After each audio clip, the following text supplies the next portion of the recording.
सरल सीधे व्यक्ति को संसार में कष्ट सहने पड़ते हैं, पर चालाक व्यक्ति संसार में सुख पाता है, सफल हो जाता है। सफल नहीं होता, ये गलत शब्द है। सफल नहीं होगा। अभी कोई चालाकी से सफल हो सकता है। रावण जैसा कोई चालाक पुरुष था, सब विद्याओं का ज्ञाता, परम चालाक था। कालनेमित से बढ़कर कोई चालाक था?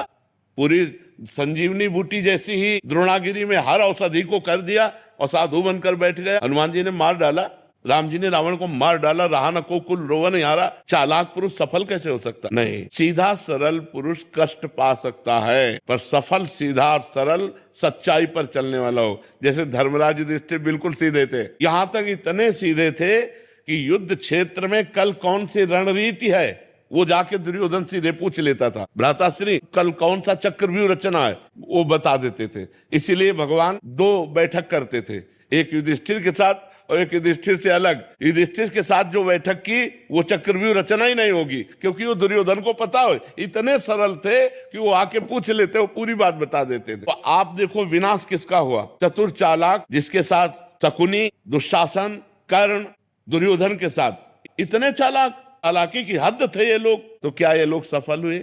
नहीं, सफल हुए सीधे साधे युधिष्ठिर जी महाराज। तो चालाक पुरुष तुम्हें सफल होते नजर आएगा, लेकिन सफल नहीं हो सकता।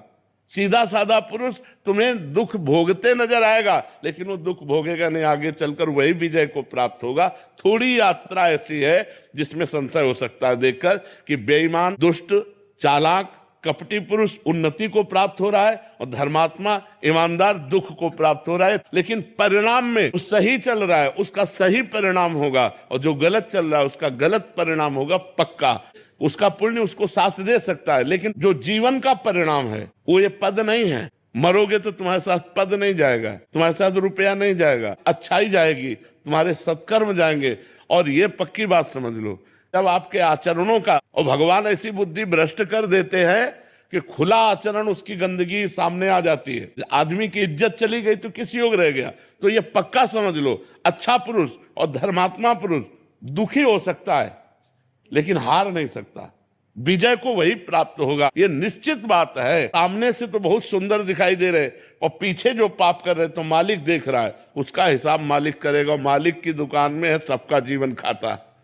पाई भर का भी चूक नहीं होती हमारे मालिक से, एक एक बात का हिसाब होता है। अगर हमने अंगुली भी उठाई है तो उसका भी हिसाब है कि क्यों उठाई और कैसे उठाई।